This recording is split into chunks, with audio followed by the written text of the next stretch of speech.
Hello বন্ধুরা, নিয়ে আসলাম তোমাদের জন্য একটা নতুন ব্লগ। তো এটা আসলো পূজার দিনের ব্লগ।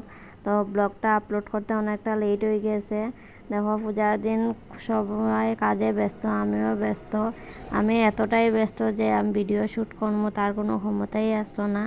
বাড়িতে পূজা থাকলে জানো, নিজে খুব ব্যস্ত থাকতে হয়, সবাই ডাকাডাকি করে। আর এর মধ্যে মনসা পূজা, মনসা মারে আমি খুব ভয় পাই। তাইনের কোনো কিছু ভুল ত্রুটি হইলে তো তাই ক্ষমা করেন না। তো এর লেগে একটু সতর্ক থাকতে লাগে যাতে পূজাটা সুন্দর থেকে হয়। এর লেগে একটু নিজেও বেশি সতর্ক আসলাম। আর এদিকে তো নাদু, এদিকে দেখো দিদা নাতিনে খুব ডান্স হইতাছে।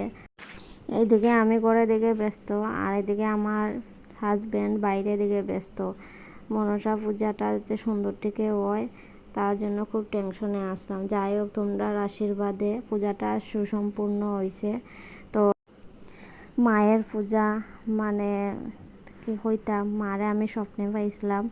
তো স্বপ্নে আমি কইছিলাম মার পূজা দিমু, এর লাগিয়া মার পূজা দিলাম। আর এদিকে দেখো খিচুড়ি হইতাছে, পায়েস হইতাছে, আলুর দম আর আলু ভাজা। তো এক এক করে সবাই আওয়া শুরু করতেছিল। আমার আর বার ভিডিও ভালো থেকে নেওয়া হয়েছে না। আর এদিকে দেখো সবাই মিলে পদ্ম পুরাণ পড়া। আর কোনো অনুষ্ঠান হইলে আমার মাইয়া যা দুষ্টামে করে এটা কইয়া লাভ নাই। শুধু তাই মা আর পাপা চেনে, আর কিচ্ছু চেনে না। সারাদিন শুধু কান্নাকাটি করে। ওই তাই পিসি এসে যাওয়ার পরে একটু মানে খুশি, তারপরে আবার শুরু হয়ে গেছে তাই কান্নাকাটি। তো দেখো, পুরো ভিডিওটা দেখতে থাকো। ভালো লাগলে লাইক কমেন্ট শেয়ার করিও। আর দেখা হইব নেক্সট ব্লগে। Tata, bye bye.